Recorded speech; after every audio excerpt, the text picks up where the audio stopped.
Okay guys, we're at the NOC. It's Sunday morning. I think somebody said it's March the 10th. I'm not sure exactly on that date. And we've got somebody here that I'm sure most of you that's watching my channel recognizes, Artemis, and we've been talking about trying to hook up or see each other on the trail and interview each other and all of that, and it happened the last couple of days. We've had 2 great days together, and I'm going to just let her just tell us a little bit about what's been going on with her. How about it, Artemis?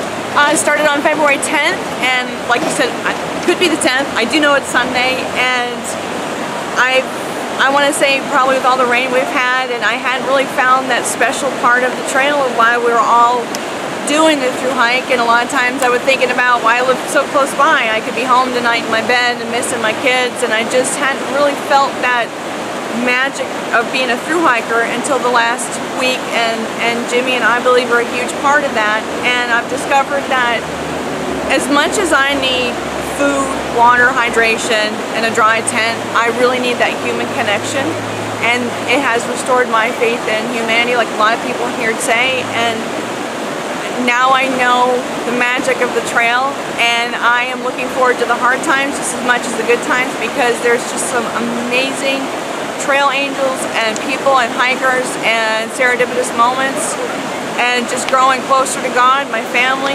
and the earth itself. So I couldn't ask for a better journey. Y'all can go and of course catch her on our channel. The people that haven't discovered her yet, go to YouTube just like you're here and just type in Artemis, and it's going to pop up. And she's got a lot of videos, and she's got a lot of funny stuff in the beginning talking about coming out here, huh? A lot of humor. A lot of humor. And she's got a lot of contacts and got a lot of subscribers. I think over 4,000 or something as I saw lately. I call them my digital tramily. Yeah, been an inspiration. Just got a great story, and if you haven't seen it, you definitely need to go back and view it. Yesterday was kind of a special moment. Yesterday. Yes, it was. Y'all hiked 14 miles, yes. And you hiked from Fontana back to Sequoia Gap. Yes. And y'all slack packed yesterday. It was 4 of y'all. Yep.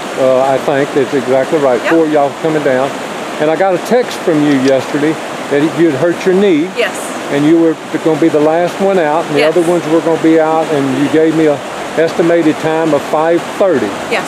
And then all of a sudden I get a text that said, hey, something has happened and my leg feels fine.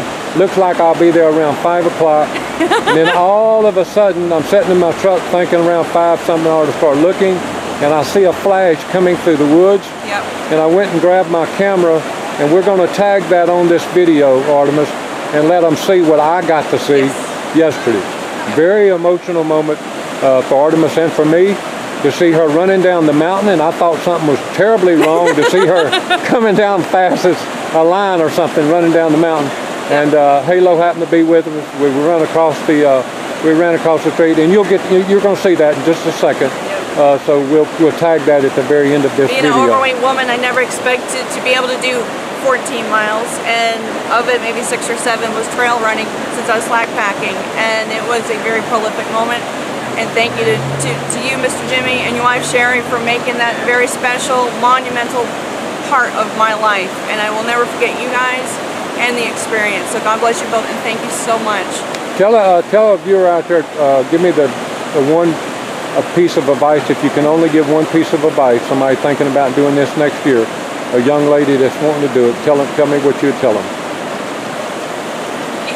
The gear obsession is real, so test your gear as much as possible in the worst elements, and more importantly, make sure you come out here with merino wool. Merino wool, okay. Well, we've had a wonderful 2 days with Artemis. We're going to be parting our ways here this evening tonight, and I'm sure we'll catch her up between here and Maine again. God bless every step between here and Katahdin, and we're getting ready to tag this little bit that we had yesterday, and you'll just see it, and then the video will end. So again, thank you, Artemis. Thank you so much, sir. Hey guys, this is Artemis coming down. I know it's a lot of traffic and all. I'm going in here. Look at her running. She told me she twisted her knee. She twisted her knee, she said. I don't think she twisted her knee bad. Look at her running. Look at her running. Artemis has just completed another big section. 14 miles. Congratulations, girl. Congratulations. The kids will be right back in a little while, and they'll be tickled to hug your neck and see you. Thank you, Jimmy, because had you not swat-packed me, I wouldn't have fallen in love with trail running. I think I ran like 8 miles, and it's the freest I've ever felt in my life. And I saw you running. I thought something was wrong. I said, no. You told me that, and I said, golly, something bad wrong. No. Let me get over there and see what's going on. You was hightailing it, girl. I wanted to quit at 6 miles, and then mile 10, it's like my body said, would you just shut up and let me do my job? And then I just... Amazing girl. Amazing gal. Sorry. No. Amazing gal. Amazing. Like 5 minutes. Look, let me get the sign behind you where I can zoom in and see where she's at. We're right here at Toccoa, guys. They did something a little strange today. They did a southbound section of the Appalachian Trail. Come all the way from Highway 28 down at the marina. All of you know about where Fontana is. And they had a long day. Over 11 miles, I believe. 12 miles? 14. 14? Is it 14? Yep. Okay, 14 miles. And here they are.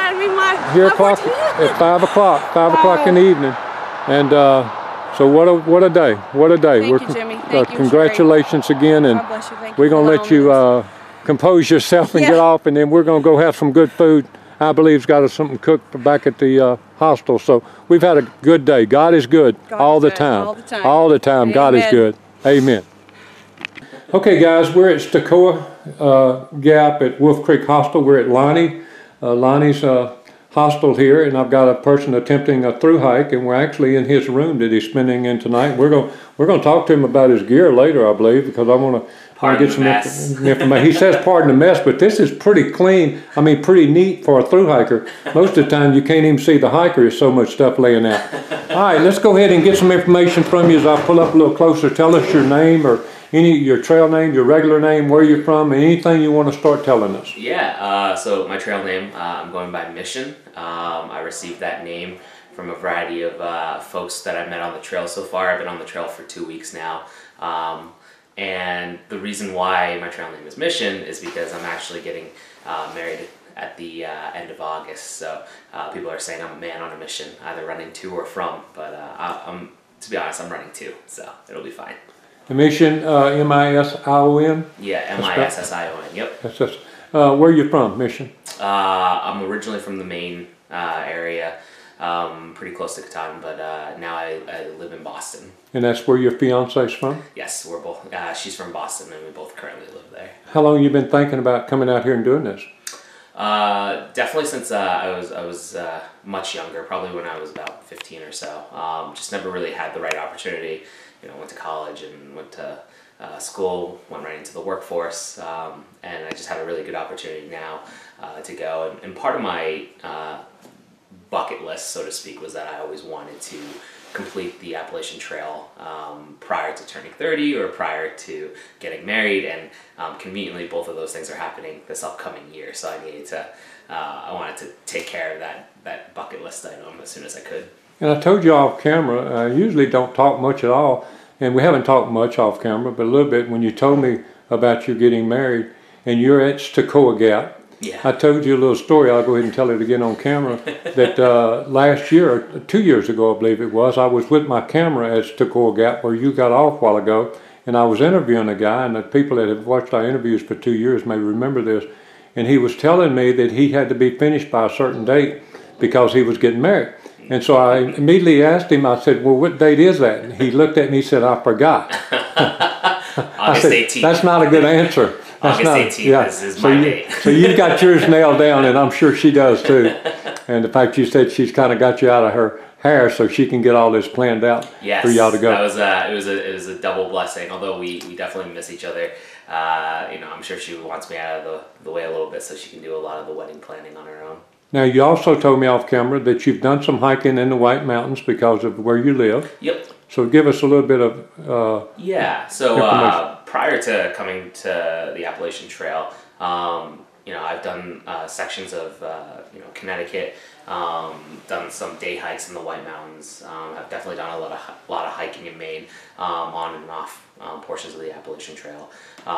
Mostly, I've been doing it a lot more this past year, just to do a shakedown of all of my gear, just to make sure that things are working well and and appropriately, and things that might not work well. That way, I know to swap it out. So yeah, I've done a good amount of day hiking, but sections wise, yeah, I've spent a lot of time in Connecticut and the Great Barrington, Mass area as well as Maine. What is your favorite part of gear that I see laying out here? I mean, what's your favorite thing? Definitely my favorite thing is it's probably my Kindle. I'm a big reader. This is definitely a luxury item, if anything. But it's one that I'll definitely carry with me. I don't sleep very well at night, so this definitely helps me fall asleep a lot easier. And if not, it's definitely, if not the Kindle, if it's a necessary piece of gear, it's probably this down jacket. This is Ghost Whisper Mountain Hardwear. And it just folds down. It's less than 6 ounces. I try to overall keep my gear pretty lightweight. Overall, my base weight itself is about 12-13 pounds, including some of the luxury items. 12 or 13 pounds? Yeah, so I have a lot of, I've been very blessed. I've got a really great connection of people who have, gifted me a lot of really good stuff. Sure. So yeah, 12-15 pounds, 12 to 15 depending. And then my food bag is about 6 to 10 pounds depending on how many days I need to resupply, so between 2 to 5 days worth of food. And then I actually only carry a liter of water. Water on the Appalachian Trail is very plentiful. Sure. If you plan accordingly. You usually get to a spring, the term is cameling up, so you drink pretty much the whole liter right there, and then just refill it. Sawyer Squeeze? Sawyer Squeeze. Actually, that would probably be my second recommendation for a good piece of gear is the Sawyer Squeeze. So you fill up a bladder of water anywhere, and you can just thread this on. It can thread onto any type of smart water bottle as well. And you just thread this on, and you can just drink directly through it, and it filters. So it saves a lot of time. I don't have to sit there and filter it into something else. I can just drink directly from the bladder itself. Now, do I see a camera on your? Is that a camera? Yeah, it's a GoPro. Like a GoPro. Definitely another luxury item. I like to do little compilation videos. I'm not a vlogger, but I just like to take videos of scenic things, and usually at the end of my trips, I like to put something together. And I usually ask people if they are blogging or Instagramming or Facebooking or anything. Is any of that out there on you at all? In case it is, I want you to tell people. Oh yeah. I don't have a blog, but I do have an Instagram that I created for this trip in particular. My handle for it is 0918bench, BENCH. Bench is actually, Ben is my first name. Okay. But yes, so you can follow along with that. I try to update semi-regularly whenever I get signal or Wi-Fi. I have T-Mobile, and apparently that service is horrendous down here. It's horrendous. So that's another tip. If you are planning on hiking the Appalachian Trail, those who have Verizon seem to have better outcomes than those of us with T-Mobile or Sprint or maybe even AT&T. Say that handle one more time. 0918bench, BENCH. Hey guys, go out there and check him out and follow him along, and let's root him on and make sure he makes it for August the 18th, or he'll be in trouble if that's not true. That's true. What's been the hardest day that you had? Can you look back and say, boy, that was my hardest day? Oh, absolutely. I think it was the section of the Georgia AT between Unicoi Gap and Dick's Gap. So that's mile 62 and a half or so. That's Trey Mountain, Kelly Knob. Yeah, 52 and a half to 69 and a half. So both the top of Georgia Hostel is an available place, as well as the town of Hiawassee, which is about 7 miles outside of it. I got to Unicoi Gap early in the morning, and I thought, my legs are feeling fresh. I'd taken a 0 the day before. I'm going to hike this section, 17 miles. I'm going to put in my first big day after being on the trail for a little over a week.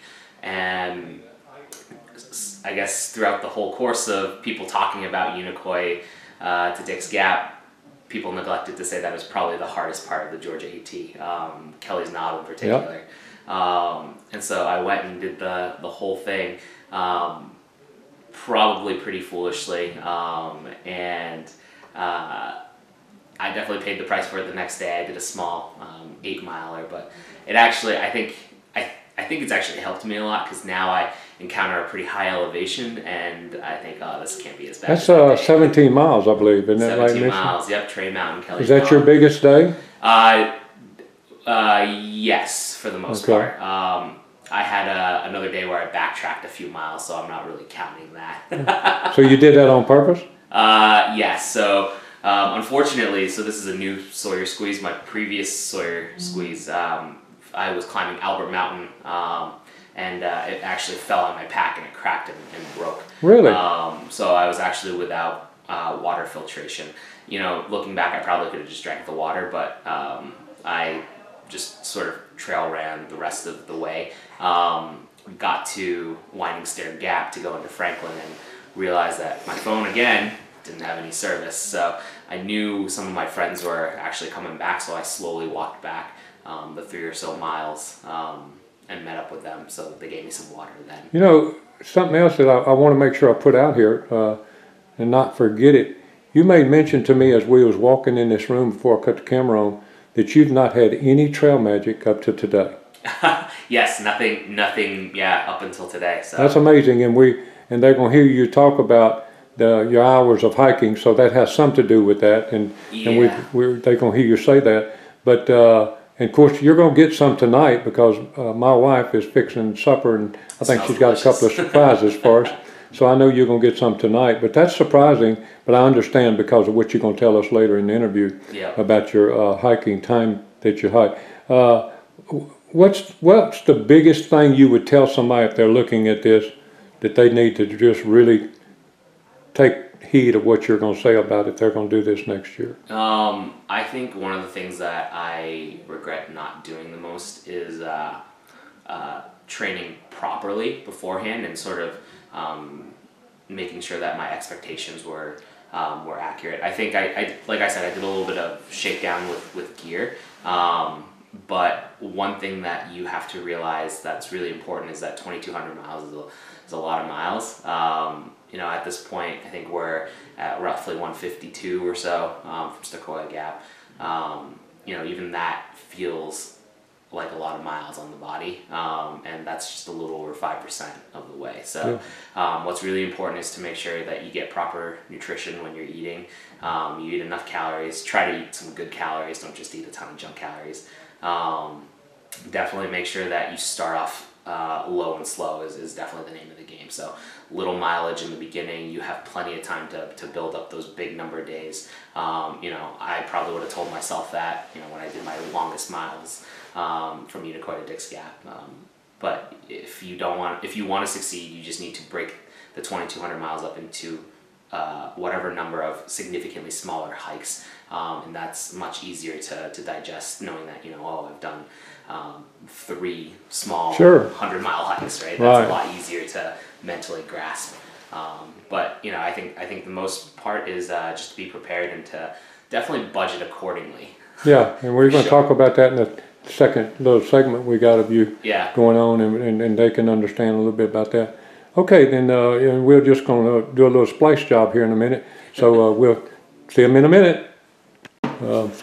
Okay, we were just talking about what all you did to practice for a hike, and you telling me a little bit about that. Retell me a little bit about that. Yeah, so definitely been reading a lot of blogs, watching a lot of YouTube videos of certain well-known hikers, and I've been doing a lot of shakedown hikes, just trying to test out some of my gear, swapping things out that worked or didn't work.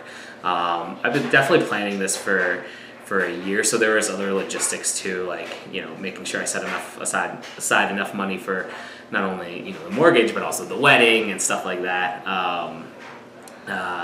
You know, making sure that health insurance logistics are taken care of. So there's surprisingly a lot of stuff that being away for 5 to 6 months would require a lot of attention beforehand. Yeah. Now, is somebody back home kind of doing stuff for you, fiance or somebody taking care of anything that you needed somebody back home to do? No, not really at this point. I kind of got lucky and I took care of most of that stuff. Right now, the only thing that is on my mind is actually hiking the trail and the wedding. But luckily for me, my fiance just wanted me out of her hair so she could plan the wedding. That's good too.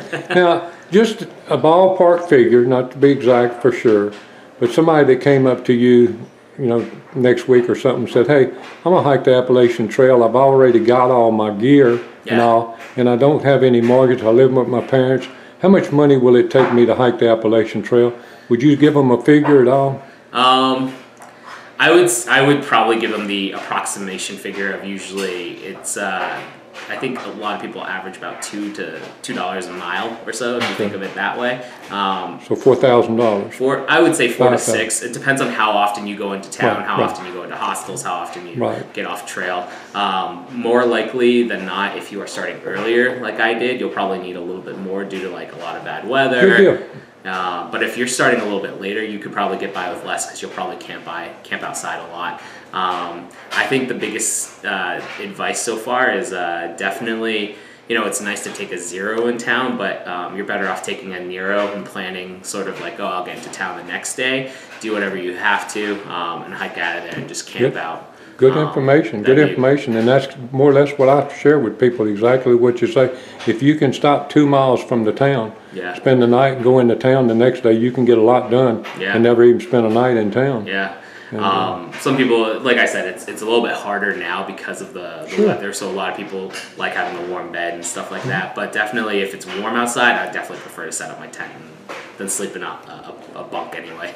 Do you have anything up the trail, even closer to home, that you're already looking forward to? You mean meal-wise? Well, no, not meals, just something like a particular area of the trail or an event that you're going to try to be back up there for or anything like that. Yeah, well, hopefully I'll make it in time for the wedding. Oh yeah, I hope you do that too. Event. But otherwise, no. I did tell a couple of my friends that, when I get a little bit closer to the White Mountains in New Hampshire, that I'd let them know. We'll probably do a couple of the day hikes together. I'll probably go off trail a little bit and sort of hike with them, but that's really the only thing on my agenda. Have you hiked any in the White Mountains? I have, yeah. That's what I figured, the way you're talking. Yeah, so I'm like I said, I'm from the near the Katahdin area to begin with, but I live in Boston now, so and I went to school in Connecticut. So I've done, a section of the, Salisbury, Connecticut to Great Barrington, the Franconia Notch. I do a lot of day hiking in the Whites, and I've done sections of the AT in itself. Well, I'm really interested to ask you the next question then. Having the experience you've had up there, coming down here in Georgia. Oh boy. Was the start what you thought it was going to be, or was it a little harder? I think it was about what I expected. I think the hardest thing for me was definitely the repeated rain. I guess this is a more warm season than what Georgia and North Carolina are used to. It's definitely been a lot more rainy, but it really hasn't dampened my spirits really. Mileage wise and elevation wise, in all honesty, I think it's a little bit easier in elevation than I'm currently used to, but it's still tough. Yeah, it's still tough. But it was about what I expected, and I'm glad for that. Now tell me, because we didn't say this on camera, I don't believe, but tell me what you said you enjoyed your hiking hours, if possible, what it would be. So a lot of my friends have been sort of making fun of me for this, but I usually like to wake up at around 2:30, somewhere between 2 and 3 o'clock, pack up, and I'll like to be on trail by 3:30, and I'll usually hike until 11 or noon or so, and then call it quits for the day after that. And then will you actually get in your tent early?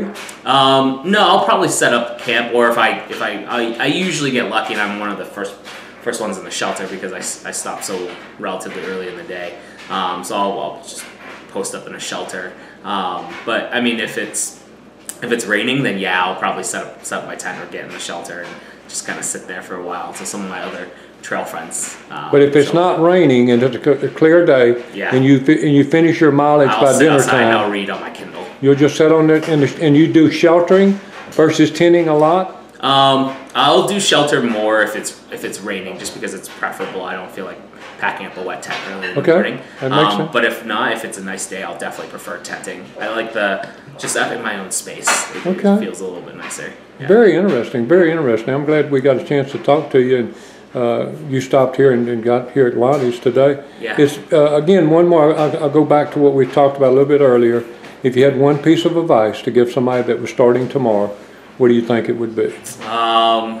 I think probably the big one again is if you are being budget conscious, which, you know, not surprisingly a lot of through hikers are.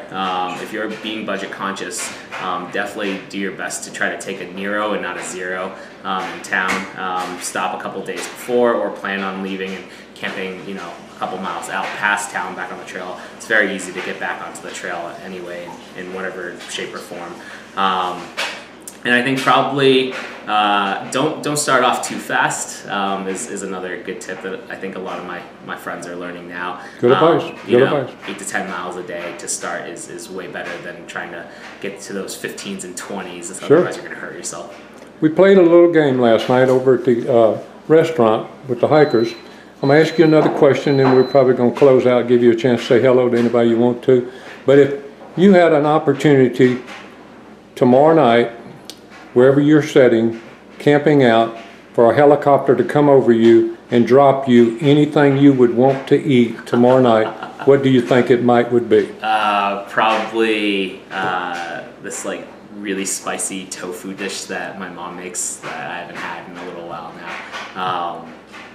Yeah, I've been like thinking about it, and it's one of those things that I know like nothing is going to be able to replicate it on the trail. Even if I get into a trail town and can find something close to it. Mama's cooking. Mama's cooking. Okay, guys. Mama, if you're watching this and y'all can get a helicopter, you heard what he wants to be dropped. Man, God bless every step between here and Katahdin. Do you want to say hello to anybody before we close it out? Sure. Hello to my family and Marissa, my fiance. You know, doing my best to get back to you in time, and even if I have to get off trail, we're definitely probably going to get married, so don't worry. Congratulations to the lucky girl, and congratulations for what you've done already and what I know you're going to accomplish. Thank you again for taking a few minutes of your busy time to sit here and give us your story. Oh, of course. Thank you. It was a pleasure.